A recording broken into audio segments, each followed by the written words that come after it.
Bonjour et bienvenue dans cette nouvelle édition du Non-Stop Info. Voici les titres de l'actualité. Le Conseil de sécurité des Nations Unies met fin à la MINUSMA, la mission des casques bleus au Mali, avec un départ accéléré sous 6 mois, conformément aux souhaits du gouvernement malien de transition. C'est la plus grande plateforme commerciale d'Afrique. Il s'agit de la zone de libre-échange continentale. Les attentes sont grandes en matière d'échanges commerciaux. Parmi les secteurs visés, l'agroalimentaire ou encore l'industrie pharmaceutique. Du sport également dans ce journal avec la CAN U23, place à la phase des demi-finales. Après la qualification de l'Égypte et du Mali, les deux pays rejoignent le Maroc et la Guinée. Marc Ravalomanane est officiellement candidat à l'élection présidentielle du 9 novembre à Madagascar. L'ancien chef de l'État entre 2002 et 2009 en a fait l'annonce samedi devant des milliers de ses partisans dans la capitale Antananarive lors de la clôture du Congrès national du TIM, son parti. Nouvelle tentative donc pour revenir au sommet de l'État après une candidature qui n'a pas abouti en 2018. Il est arrivé second à ce scrutin. Alors cette nouvelle candidature de Marc Ravalomanane, 73 ans, intervient au moment où le président sortant, Drazoël, dont la candidature à la prochaine élection présidentielle est menacée car il se trouve au cœur d'une vive controverse. Il est soupçonné d'avoir dissimulé sa nationalité française, acquise en 2014, signifiant alors qu'il a enfreint la loi en se présentant à la présidentielle de 2018. Dans l'actualité également, la fin de la première phase de la mission de la force de l'Union africaine en Somalie qui prévoit l'évacuation de 2000 casques verts. Les soldats de la force de maintien de la paix de l'UA qui ont pour mission de lutter contre les terroristes du groupe Al-Shabaab. Pour l'heure, 7 bases ont été remises aux forces somaliennes, une étape importante vers le transfert des activités de la force de l'Union africaine à l'armée somalienne, conformément à la décision du Conseil de sécurité des Nations Unies qui prévoit que d'ici à la fin de l'année 2024, les 20 000 soldats et policiers de la mission de transition de l'Union africaine en Somalie ne soient plus présents sur le sol somalien. Autre mission sur le départ, la MINUSMA qui doit quitter le Mali d'ici au 31 décembre 2023 selon la résolution votée par le Conseil de sécurité des Nations Unies vendredi dernier. La résolution a été adoptée à l'unanimité. La fin de la MINUSMA est actée après 10 ans d'existence de la mission. Le retrait des troupes onusiennes avait été exigé par le pouvoir malien. Mildred Diamond. La mission multidimensionnelle intégrée des Nations Unies pour la stabilisation au Mali, MINUSMA, a jusqu'au 31 décembre 2023 pour quitter définitivement le Mali. C'est la résolution adoptée à l'unanimité par le Conseil de sécurité des Nations Unies le 30 juin 2023. Une résolution qui intervient en réponse à la demande faite par les autorités de transition du pays lors de la dernière réunion du Conseil de sécurité sur la situation au Mali, tenue à New York le 16 juin 2023. Le bilan de la MINUSMA peut être établi sur 2 bases. La première base, c'est son appui apporté sur le plan logistique, technique et financier à l'État comme aux organisations de la société civile. Sur ce plan, on peut retenir qu'elle a eu un résultat intéressant parce que pendant toute la durée de la crise, elle a joué un rôle important dans l'accompagnement des organisations de la société civile à travers multiples projets financés, d'innombrables emplois créés, et un appui, un accompagnement important dans le transport, surtout entre le nord et le sud. Le mandat de la MINUSMA a expiré le 30 juin 2023. L'accusant d'alimenter des conflits locaux, les autorités maliennes indiquent qu'en 10 ans de présence dans le pays, la force onusienne n'a pas réussi à contribuer au rétablissement de la sécurité au Mali à travers la lutte contre le terrorisme, la restauration de l'autorité de l'État, l'appui au transfert du pouvoir aux civils, la protection des civils et le parachèvement de la mise en œuvre de l'accord pour la paix et la réconciliation au Mali, issu du processus d'Alger. Depuis son déploiement au Mali en 2013, la MINUSMA a perdu jusqu'à 300 casques bleus, devenant la mission onusienne de maintien de la paix la plus meurtrière au monde. Il est très clair que sur la sécurité, sur la stabilisation du pays, le redéploiement de l'armée et sur la mise en œuvre de l'accord, les résultats pour lesquels elle a été engagée restent encore loin d'être atteints. Selon la résolution du 30 juin, la MINUSMA devrait cesser dès ce 1er juillet toutes ses opérations dans le pays pour se consacrer à la réduction et au retrait progressif de son personnel. Elle est appelée à entamer ce processus en consultation avec le gouvernement de transition et en coordination avec les pays contributeurs en troupes. La MINUSMA devrait également engager un dialogue avec les autorités maliennes afin d'élaborer un plan de transfert des tâches de la force onusienne aux forces nationales. La ZLECAf demeure au cœur de la stratégie de l'Union africaine visant à développer le commerce intra-africain. La zone de libre-échange continentale, ce vaste marché commun de plus d'1 milliard d'habitants, sa mise en œuvre complète pourrait générer une hausse des revenus pouvant aller jusqu'à 9% d'ici 2035 selon les dernières estimations. Cette dynamique pourrait permettre à des dizaines de millions de personnes de sortir de l'extrême pauvreté. Parmi les secteurs qui pourraient permettre de relever le défi figurent l'agroalimentaire ou encore l'industrie pharmaceutique. Reportage signé Fraternanda Kaisenga.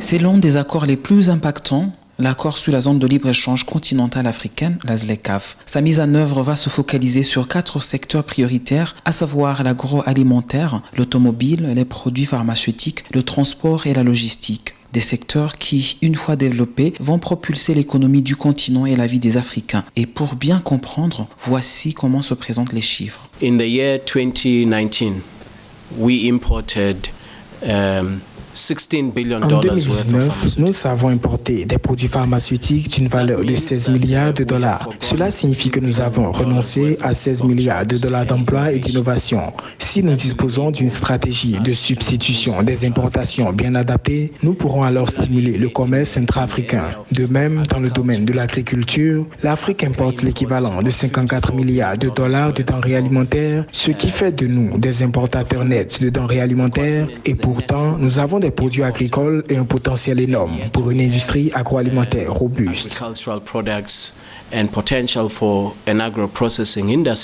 En 2050, le PIB de l'Afrique devrait représenter 16 000 milliards de dollars américains par rapport à 3 400 milliards de dollars actuellement. Une personne sur 4 au monde sera africain. Des données très parlantes selon les experts. The population of Africa presents in and of itself an opportunity. La population de l'Afrique représente en soi une grosse opportunité pour les investisseurs et pour le secteur privé en Afrique. À ce moment-là, ce sera le marché le plus dynamique du monde. Nous devons donc nous y préparer dès aujourd'hui. So we have to prepare for tomorrow today. L'Union africaine a désigné 2023 comme l'année de la ZLECAf. En collaboration avec le secrétariat de la ZLECAf et les États participants, elle fait avancer des initiatives visant à accélérer la mise en œuvre de l'accord. Et selon les responsables, tout semble bien fonctionner et très vite, malgré les situations difficiles que vit le monde, et notamment le continent africain. Son économie repose encore essentiellement sur l'exploitation pétrolière. Il s'agit de l'économie angolaise dont la structure est en quête de diversification. Ce territoire est pourtant l'un des pays d'Afrique les mieux dotés en ressources naturelles. Alors pour soutenir les efforts visant à diversifier son économie, le gouvernement angolais reçoit l'appui de la Banque mondiale. Joël Ballot. En fin 2022, le taux de chômage en Angola est passé sous la barre des 30%, mais le chômage des jeunes est resté supérieur à 50% selon l'Institut national des statistiques. En soutien aux réformes lancées par le président João Lourenço, un accord de financement pour le projet de diversification économique accélérée et de création d'emplois d'un montant de 300 millions de dollars a été signé entre le gouvernement angolais et la Banque mondiale. Ce projet devrait bénéficier à 12 000 entreprises pour améliorer l'environnement des affaires. La Banque mondiale et le gouvernement angolais partagent le même avis concernant l'importance de la diversification économique, l'importance de trouver des modes de financement alternatifs des infrastructures, l'importance de la création d'emplois et par conséquent de l'amélioration des conditions de vie des citoyens. En Angola, le commerce représente environ 60% du PIB. En pariant sur le secteur privé, le gouvernement et la Banque mondiale souhaitent améliorer l'environnement réglementaire et institutionnel du commerce, l'entrée et les opérations des entreprises et des services financiers. Le projet permettra de l'investissement privé dans des secteurs non pétroliers contribuant à la création d'emplois directs et indirects. L'Angola pourra devenir une puissance agro-industrielle et développer d'autres secteurs comme les services technologiques qui peuvent générer des emplois dans les centres urbains.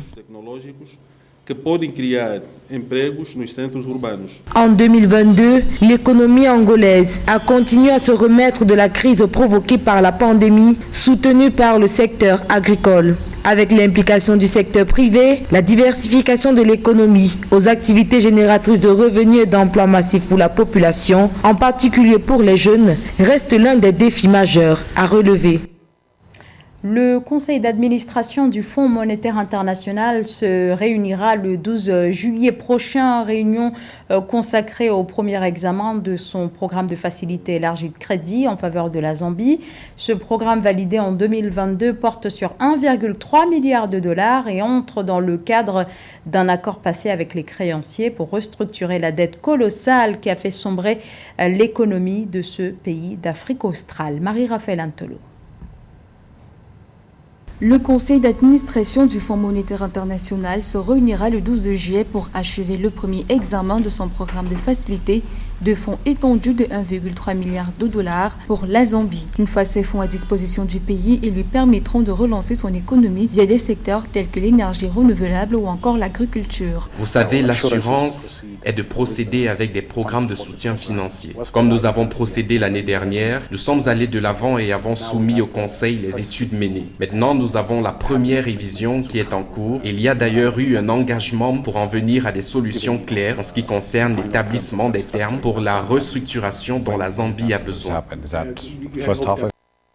D'après une indication du ministre zambien des Finances, Situmbuke Musokotoane, l'incertitude créée par le long processus de restructuration a exercé une pression sur la monnaie zambienne et a rendu difficile l'attraction d'investissements étrangers indispensables pour le pays. La Zambie a en effet pu structurer environ 12,8 milliards de dollars de dettes extérieures à l'issue des accords signés le 22 juin avec ses créanciers en marge du sommet pour un nouveau pacte financier à Paris. L'accord prévoit notamment d'importantes extensions d'échéance et une réduction des taux d'intérêt, a précisé le gouvernement zambien dans un communiqué. Ce qui s'est passé au cours des années antérieures est que la restructuration des dettes dans cette région est devenue très diverse. Et donc nous avions besoin d'un nouveau cadre pour évaluer les facteurs de comparaison entre les niveaux d'endettement des différents pays dans le but d'attirer de nouveaux investisseurs qui, par le passé, n'offraient pas des options de traitement de dette. Rappelons qu'en début avril 2023, le Fonds monétaire international avait déclaré que le versement de 188 millions de dollars d'un prêt de soutien de 1,3 milliard de dollars à la Zambie dépendait de la conclusion par le gouvernement d'un accord avec ses créanciers dont la Chine et la France. Le pays aura ainsi accès à environ 188 millions de dollars une fois l'examen terminé.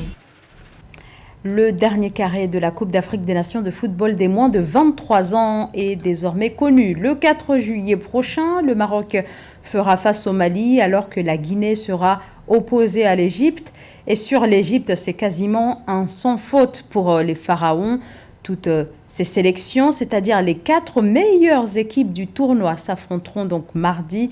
Mais cette fois pour une place en finale. Retour sur la rencontre entre la Guinée et le Ghana dans ce sujet de Séverin Douqueux.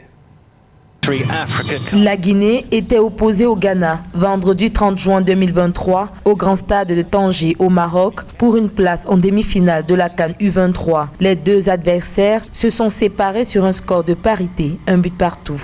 Après la demi-heure de jeu, le Ghana va logiquement prendre l'avantage suite à une mauvaise sortie du gardien guinéen. Emmanuel Yeboah profite d'une belle combinaison pour ouvrir la marque à la 35e minute. Le Sili parvient à l'égalisation grâce notamment à un pressing payant à la 61e minute. Un but partout au coup de sifflet final. Un résultat qui permet aux Guinéens, désormais deuxième de sa poule avec 4 points, de passer en demi-finale grâce à un goal average favorable devant le Ghana. Parlant de la Guinée, ce n'est vraiment pas une surprise que cette nation se qualifie.